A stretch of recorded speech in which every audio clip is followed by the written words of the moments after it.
Сегодня я разберу для вас тему лечения кашля. Но вы должны понимать, что кашель – это не диагноз, это симптом разных заболеваний бронхолегочной системы.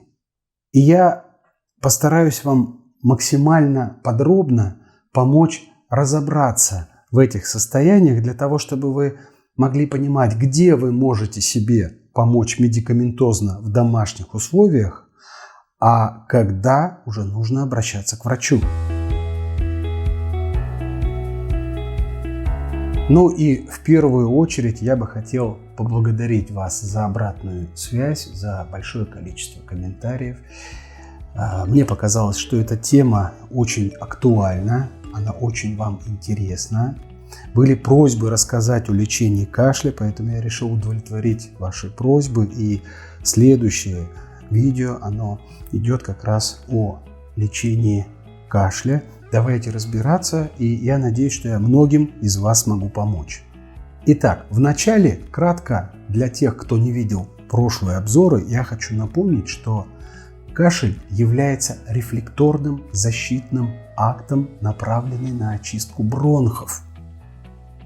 То есть кашель несет очень важную функцию – прочистить, продуть наши бронхи для того, чтобы они имели возможность проводить воздух и насыщать нашу кровь кислородом.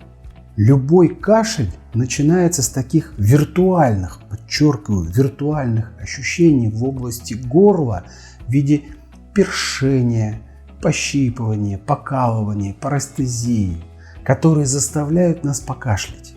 То есть многие пациенты воспринимают это как болезнь горла. На самом деле кашлевой центр модулирует эти ощущения для того, чтобы нас заставить прокашляться. Поэтому хочу вас упредить, ни в коем случае кашель никогда не возникает при заболеваниях горла. Это принципиально, это важно. Я стараюсь это объяснять всем пациентам.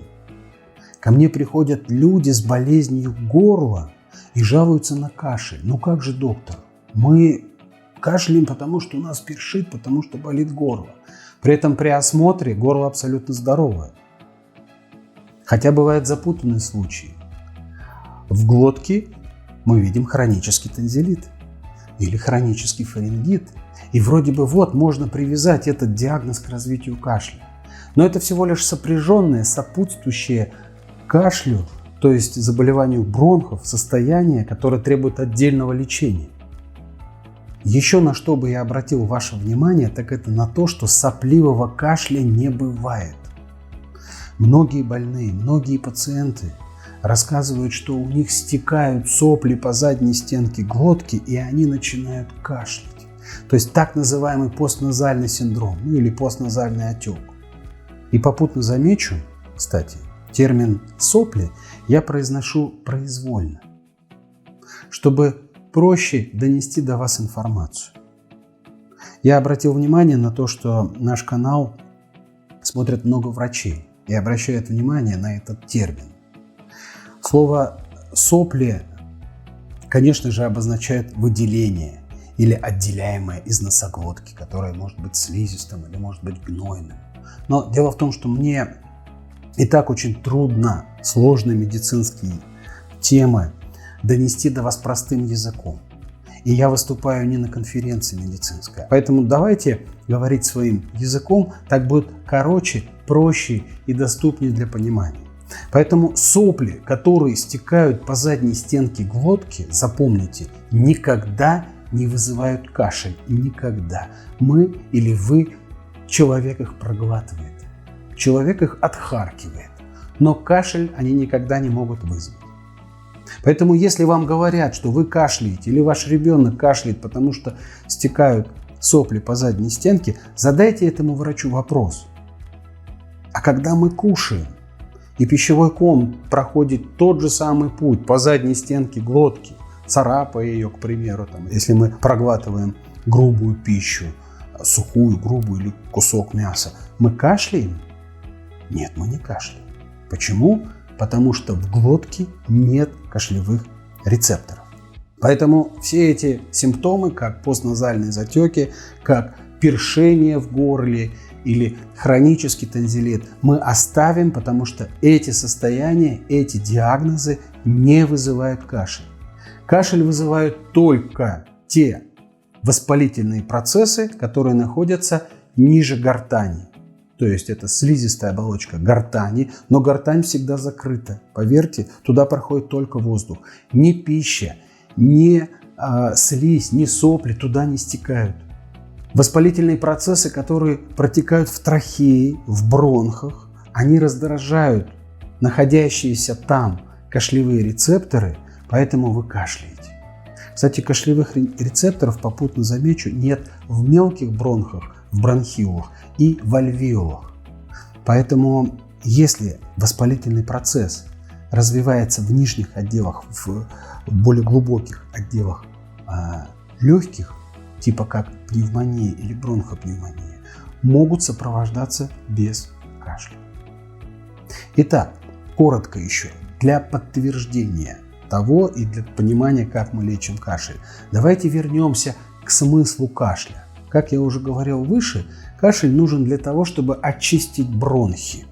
А если у вас воспалено горло или по задней стенке течет скользкая сопля, разве горлу нужен кашель как рефлекторный акт, чтобы очистить это горло? Для этого достаточно отхаркнуть, проглотить и сплюнуть эту слизь. Так вот, возвращаясь вот к этому защитному механизму очистки бронхов, давайте разбирать, в каких случаях и как мы будем лечить этот кашель. Самый простой, самый частый кашель, который развивается особенно после ОРВИ, острых респираторных вирусных инфекций, это катаральный кашель, который развивается при остром бронхите, когда развивается катаральное воспаление. Но замечу, что в бронхах может не быть мокроты. Катаральная начальная стадия, она всегда сухая. Но слизистая оболочка бронхов воспалена, отечна, утолщена. И кашлевые рецепторы, которые находятся в этой слизистой оболочке, они сдавливаются отеком. Они раздражаются самим воспалительным процессом, потому что медиаторы воспаления повреждают ткань, повреждают слизистую, вызывая микроэрозию. И вот такое повреждение может провоцировать кашель. Как я уже сказал, это, как правило, это острый бронхит или трахеобронхит. И чтобы вы понимали, такой кашель не несет функционального смысла. Ведь в просвете бронхов нет мокроты, нечего откашливать. То есть кашель сухой, кашель непродуктивный, кашель приступообразный. Такой кашель, он только травмирует слизистую бронхов и гортани. И наша задача в лечении – успокоить этот кашель. Как мы это сделаем? Во-первых, нам нужно снять отек и воспаление слизистой бронхов. Для этого мы можем использовать некоторые варианты, а лучше их комбинировать. Первое. Домашние способы, которые всегда под рукой, и их можно выполнить в любой момент. Это теплые щелочные ингаляции. Пожалуйста, берете кипяток, на литр кипятка, столовая ложка соды. Все это выливаете в кастрюльку, накрываетесь полотенцем и медленно, чтобы не обжигать бронхи, дышите теплым паром, именно щелочным. Почему щелочные ингаляции? Дело в том, что любой воспалительный процесс, он закисляет слизистые оболочки, и в кислой среде хорошо размножаются бактерии. А щелочь, она нейтрализует вот это кислое состояние и улучшает состояние слизистой оболочки, улучшает состояние ресничек мукоциллярного клиренса. Плюс щелочь оказывает легкое антисептическое действие. Очень полезно прогреть ноги, хотя ноги не имеют никакого отношения к легким на первый взгляд, но на стопах ног есть рецепторы, раздражение которых приводит к рецепрокным отраженным реакциям. Это не значит, что тепло от ног поднимается в легкие, ни в коем случае. Раздражая рецепторы, отраженные реакции оказывают те же самые сосудистые процессы, что и на ступнях ног в ваших легких. То есть тепло вызывает расширение сосудов, расширение кровеносных лимфатических сосудов. Кстати, в обратном смысле это имеет значение, когда вы на улице охлаждаете ноги. Все то же самое, но только во вред также оказывает влияние на ваши бронхи. Поэтому, когда вы парите ноги, рецепторы рефлекторно, отраженно точно так же расширяют сосуды кровеносные, лимфатические в ваших легких, усиливая приток крови, лимфы. А в лимфе и в крови находятся иммунные клетки. Таким образом, вы усиливаете функциональную активность иммунитета в этом органе. Ну а раз мы заговорили про тепловые процедуры, чего нельзя делать? Ни в коем случае нельзя идти в баню. Это такая распространенная, повсеместная ошибка. Как только человек начинает заболевать, даже с банальным насморком, ни в коем случае. Вы только-только начинаете чувствовать, что вы заболеваете, и многие бегут в баню с надеждой, что сейчас они пропарятся и выздоровят. Возникает обратная реакция. Вы разгоняете болезнь, и ваша болезнь усиливается в разы. То есть так бы у вас это все прошло за пару-тройку дней, а так вы себя можете довести даже до пневмонии. Что происходит? В отличие от местного локального прогревания, когда вы идете в баню, вы разгоняете кровоток, вы разгоняете лимфоток. Чем это опасно? Вначале я объясню, как устроен воспалительный процесс. Наш организм пытается локализовать воспалительный процесс. Есть даже такая демаркационная линия, некий заборчик, который ограничивает, берет в кольцо воспалительный процесс. То есть наш организм, очень умный организм, он пытается не допустить распространения инфекции. Если бы такого не было, то человек бы умирал бы уже в первые годы своей жизни, потому что бы инфекция, которая попала в бронхи или развилась очаговая пневмония, она бы распространялась бы и сжирала все ваши бронхи и легкие. Но нет, иммунная система это локализует. Теперь, когда вы идете в баню, вы разогреваетесь, вы разгоняете кровоток, лимфоток, вы ломаете вот этот заборчик, демаркационную линию, которая ограничивает воспалительный процесс, и вы начинаете разносить инфекцию. Поэтому был бы просто бронхит, а допрыгались до пневмонии. Поэтому ни в коем случае, как только почувствовали, что вы заболели, в баню идти нельзя. Баня – это удовольствие для здоровых. А вот если у вас в доме есть камин или печка, локально прогреть грудную клетку было бы на пользу. Дело в том, что тепло, которое идет от огня, оно очень энергоемкое. Поэтому если вы сядете спиной к камину, недалеко, на 1-2 метра, насколько греет ваш камин, и посидите 15-20, максимум 30 минут с книжечкой или телефоном, как хотите, спиной. Для того, чтобы ощущать легкое тепло, не надо туда лезть, не надо сжечь свою спину, не надо прогреваться. Просто легкое тепло. Вот это инфракрасное излучение, которое идет от огня, оно обладает очень целительным свойством. Вы действительно локально, легко, мягко прогреете грудную клетку, прогреете ваши легкие, прогреете лимфоузлы, вы усилите свой местный иммунитет. Ну и еще хотелось бы добавить, если вы принимаете вот эти тепловые процедуры, о которых я вам рассказал, после них 2-3 часа нужно сидеть дома и не выходить на улицу, иначе вы через расширенные сосуды, разогретое тело, вы себя застудите, вы навредите, еще больше заболеете.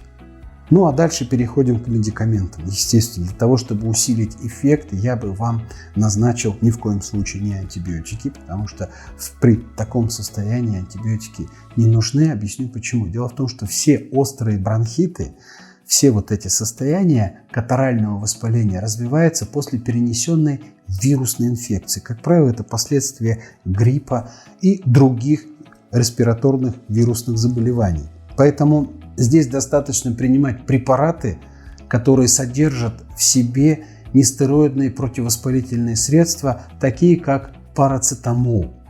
Вы можете найти названия этих, коммерческие названия этих препаратов в интернете, все это в доступе. Поэтому с содержанием парацетамола, который будет оказывать противовоспалительную функцию.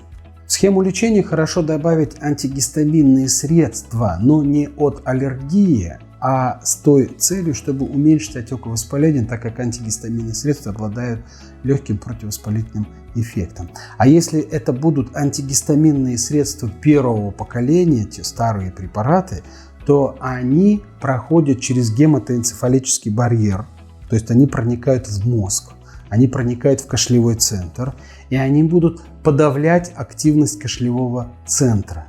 В случае с сухим кашлем, когда нет мокроты, когда кашель непродуктивный, пустой, он ненужный, он своими рывками травмирует, рвет слизистую бронхов, подавление кашлевого центра окажет положительное воздействие на выздоровление. С единственным «но».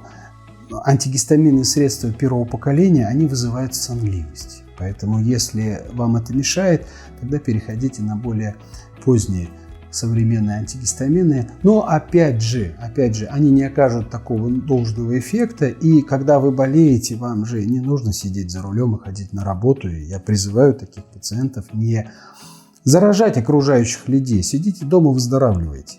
При таком кашле очень хорошо помогают горчичники. Опять же, горчичники оказывают отвлекающее действие, то есть они снимают вот этот рефлекторный, сухой, непродуктивный кашель. Горчичники ставить все умеют, учить никого не нужно.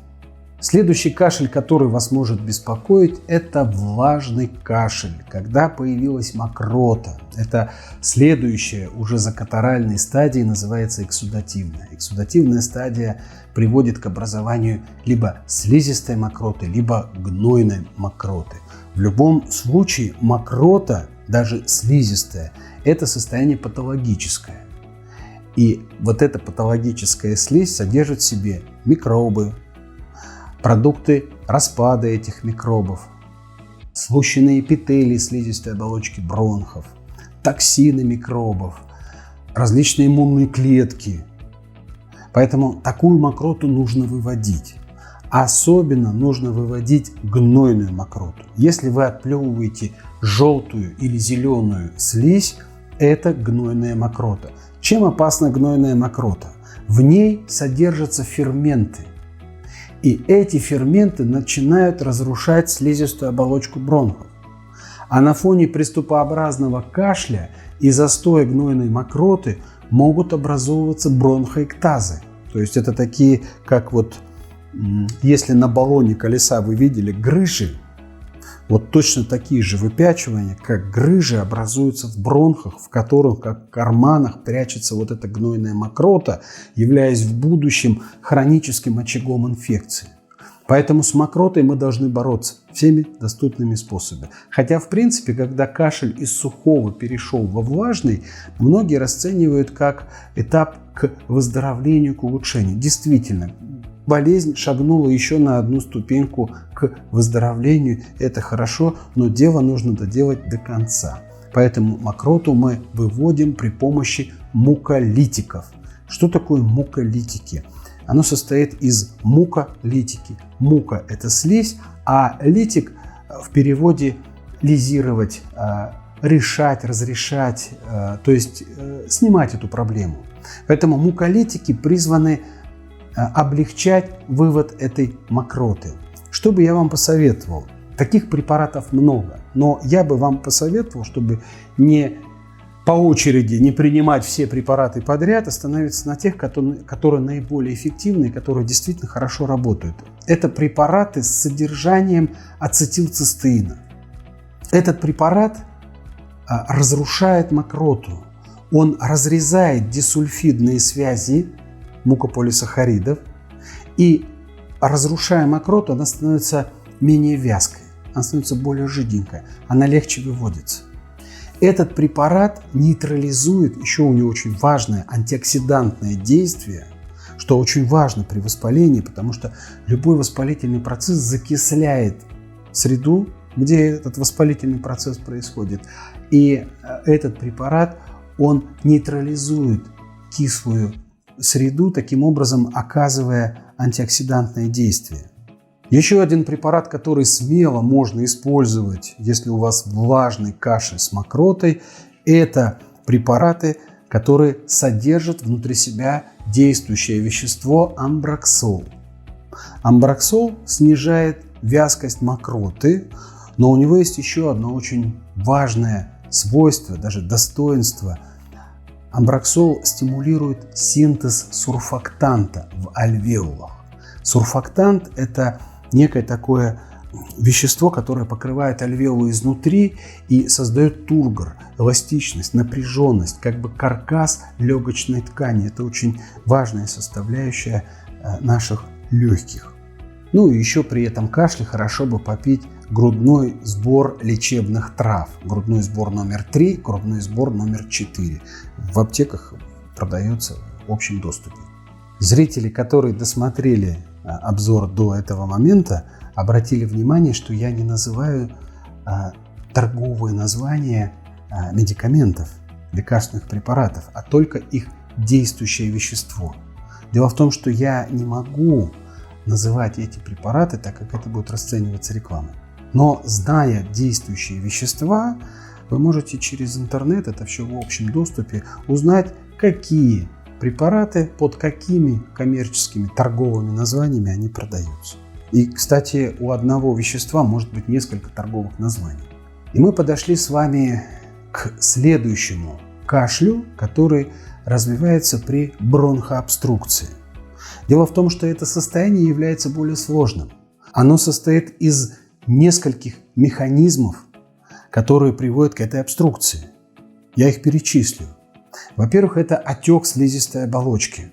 То есть слизистая оболочка бронха начинает увеличиваться, она набухает. И за счет набухания она суживает просвет. Во-вторых, в этом просвете образуется мокрота. Мы про это уже говорили. Мокрота – это патологическая слизь в ответ на повреждающее действие самого воспаления, воспалительного процесса. Мокрота может быть слизистая, гнойная. И третье – возникает бронхоспазм. То есть спазм гладкой мускулатуры бронхов, которые зажимают вот эту слизь. То есть это не просто мокрота, которая болтается в свободном просвете бронхов. Это мокрота, которая зажата бронхоспазмом. И вот такая обструкция является серьезным симптомом. И такую обструкцию, конечно, нужно пролечивать уже вместе с вашим лечащим врачом. Во-первых, сами вы не сможете себе поставить этот диагноз. Такая обструкция развивается во время бронхиальной астмы. Похожая обструкция, но без бронхоспазма, развивается при обструктивном бронхите, когда присутствует выраженный отек, то есть слизистая оболочка бронха настолько сильно разбухает, что она, суживая просвет, точно так же зажимает в просвете бронхов мокроту, мешая ей выйти, то есть она ее как тисками жмет. И это происходит по всем бронхам. Эти мокроты, они как веревки на протяжении всех бронхов забивают бронхи, и такая обструкция приводит человека к гипоксии, то есть гипоксемии, сниженная концентрация кислорода в крови.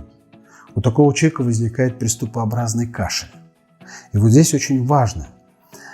Есть еще сопряженные, сопутствующие этому состоянию симптомы. Это удушье и отдышка. Что такое удушье? У нас есть хороший обзор, он так и называется, про удушье и отдышку. Будет ссылка, обязательно посмотрите, я часто ссылаюсь на это видео.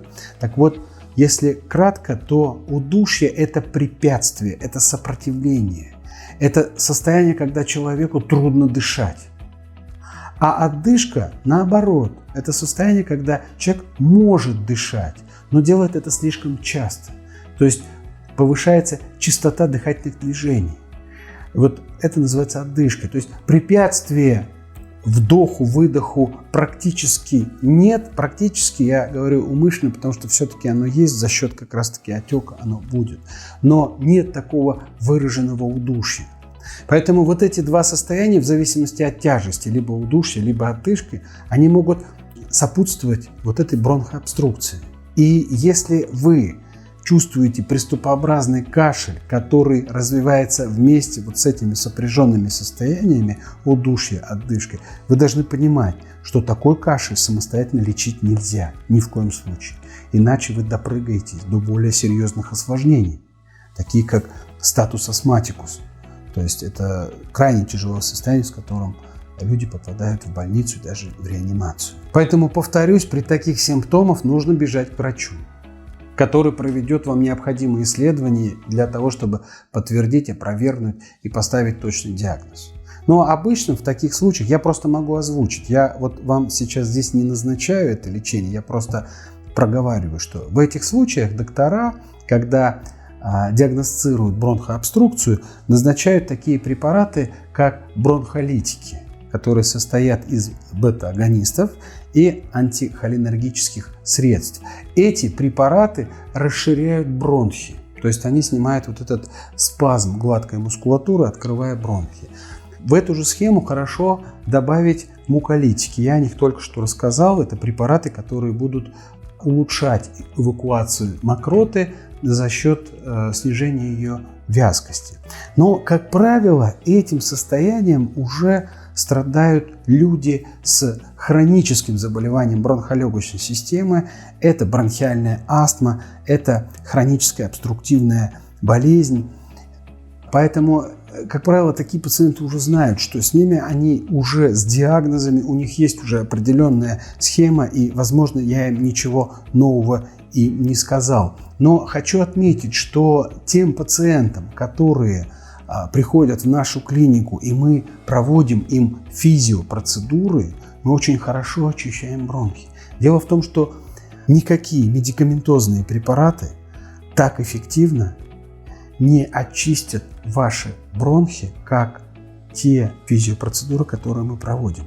И мы таких пациентов не просто выводим в состояние облегчения, то есть даем им такую короткую ремиссию. Мы таким пациентам ослабляем болезнь.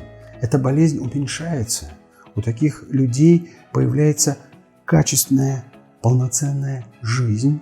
У них улучшается общее самочувствие, потому что через легкие в достаточном количестве проходит кислород, то есть улучшается оксигенация, улучшается обмен веществ. Такой пациент периодически должен посещать клинику для того, чтобы поддерживать свое состояние. И таким пациентам мы можем назначать медикаменты, но, опять же, все зависит от того, в какой стадии, в какой степени, в какой форме и с каким диагнозом мы его лечим. Мы ему можем назначать дополнительно вспомогательное. То есть это лечение уже будет не основным, а просто вспомогающим, чтобы сократить его время лечения в нашей клинике, а быстрее выздороветь и быстрее выйти из этого осложнения и даже из болезни. Потому что многие пациенты с хроническим заболеванием бронхов у нас прямо полноценно и по-настоящему выздоравливают. Есть еще одна болезнь, уже мы ее вынесем как болезнь, которая приводит к кашлю, это ГЭРБ. Это чисто гастроэнтерологическое заболевание. Но я обратил внимание на то, что у большинства людей с рефлюксом имеется хронический тонзиллит. И хронический тонзиллит является чуть ли не прямой, непосредственной причиной развития ГЭРБ. И я вам сейчас про это расскажу. Дело в том, что при хроническом тонзиллите, хронический тонзиллит – это воспаление небных миндалин, хроническое воспаление небных миндалин, которое протекает много-много лет. Многие люди даже не знают, что у них хронический тонзиллит, они болеют с детства. Но так как небные миндалины не имеют болевых рецепторов, то в хроническую, то есть такую легкую, вялотекущую фазу воспаления они могут не чувствовать боли. Боль появляется только при каких-то острых состояниях типа ангины. Но таких состояний бывает мало. И многие люди, страдающие тонзиллитом, даже не знают, что у них есть тонзиллит. Поэтому я от обратного пойду. Если у вас есть рефлюкс, сходите к лор-врачу и узнайте, может быть, у вас есть хронический тонзиллит. Как хронический тонзиллит приводит к ГЭРБу? В первую очередь, это гной, который вы глотаете. Дело в том, что мышцы глотки при глотании, при проглатывании твердой пищи настолько сильно сжимают вот этот пищевой ком, создают огромное давление, при котором мышцы глотки выдавливают из миндалин содержимое миндалин, а это, как правило, при хроническом танзелите гной. И человек за сутки глотает прилично этого гноя. Куда он попадает? В желудок. У желудка есть одно прекрасное средство, с которым он борется с этой инфекцией. Это соляная кислота, H-хлор. Это очень едкая, сильная кислота, к которой слизистые оболочки желудка адаптированы. Но когда в желудок проглатываются микробы, гной, естественно, кислоты вырабатывается больше. Слизистая оболочка не готова к такому количеству кислоты. И возникает воспаление по типу поверхностного гастрита. И, естественно, воспаляется сфинктер. Сфинктер – это клапан, который разделяет этот мешок, наш желудок, с трубкой, с пищеводом, для того, чтобы отсюда все не попадало в пищевод и в вашу глотку. Но дело в том, что когда воспаляется слизистая желудка, воспаляется и сфинктер. То есть края вот этого клапана, они разбухают, утолщаются и не могут полностью сомкнуться. То есть сфинктер начинает зиять, возникает просвет. А кислоты много, вы же глотали гной. И вот эта кислота начинает испаряться. И куда она испаряется? Если вы посмотрите на макет, вы увидите, что позади трахеи идет пищевод. И кислота, испаряясь, она попадает в гортаноглотку. И когда вы дышите, вы вдыхаете пары кислоты. То есть вы вдыхаете такую газовую смесь, которая состоит частично из воздуха и из кислоты. И, соответственно, это попадает в ваши бронхи. И такая кислая газовая смесь, она раздражает слизистую бронхов. Возникает химический, токсический бронхит, который может быть причиной кашля. Поэтому таким пациентам я настоятельно рекомендую пролечивать танзелит. Мы это видим из опыта. Мы очень эффективно пролечиваем больных с хроническим танзелитом, и у них проходит ГЭРБ. Конечно, танзелит не единственная причина ГЭРБ. Есть еще и масса причин, вам об этом могут рассказать гастроэнтерологи, к примеру. Но одна из основных, которую я все-таки проговорю, это нервно-эмоциональное состояние. Особенно гастродуоденитом, который является как бы предшественником ГЭРБа. То есть сначала развивается гастрит, гастродуоденит, а потом развивается и рефлюкс. Так вот, этим диагнозом, как правило, страдают люди крупных городов. Люди, которые много работают, которые много нервничают, стрессуют. И вот это как раз-таки ведет к развитию этой болезни через эрозию слизистой за счет выброса адреналина. Когда человек стрессует, адреналин вызывает спазм сосудов, капилляров, в том числе и на слизистой желудка. И этот спазм нарушает трофику. Нарушение трофики, то есть питание, приводит к тому, что эта слизистая, этот участок ткани атрофируется и даже изъязвляется, и даже развивается язва. Поэтому гастрит – это болезнь современных людей, которые много работают, которые много нервничают, стрессуют, ничего не поделаешь, болезнь современного человека. Но так или иначе, я вам так скажу, что нет ни одной болезни, которая бы развивалась из-за одной причины. Болезнь – это совокупность причин, которые совпали одновременно, сразу, в одном месте и все сразу. То есть это несколько причин, которые пришли одновременно. Поэтому не было бы танзелита, то, может быть, тех стрессов, которые испытывает человек, было бы недостаточно для развития хронического гастродуоденита. Или наоборот, не было бы гастродуоденита, и танзелита недостаточно было для развития гастрита. Поэтому, как правило, все эти причины, они в комплексе, и я таких пациентов лечу одновременно. То есть вот этот порочный круг, его нужно разрывать и сверху, и снизу. То есть если мы пролечим только один гастрит, а не вылечим хронический танзелит, то со временем тот гной, та инфекция, которую вы глотаете, она опять приведет к обострению гастрита. Или наоборот, если мы пролечим танзелит, не пролечим гастрит, то рефлюкс, присущий гастриту, он своими испарениями, забросом кислого, опять вызовет воспаление ваших небных миндалин. Поэтому мы этот порочный круг разрываем на всех уровнях. Мы пролечиваем танзелит, и мы пролечиваем гастрит. Ну, что я вам могу посоветовать в данной ситуации? Ведь как раз-таки речь идет о лечении. К сожалению, хронический танзелит в домашних условиях не лечится. У нас есть очень хороший обзор про танзелит. Я рассказывал, как нужно лечить танзилит, как мы его лечим. Ну и вы уже будете принимать решение, как вы будете заниматься этим диагнозом, если он у вас действительно есть. Что касаемо заболевания желудка, гастродуоденита и ГЭРБ или рефлюкса, то опять же лечение зависит от того, в какой стадии находится болезнь, насколько она запущена. И эти вопросы должен решать ваш лечащий врач-гастроэнтеролог.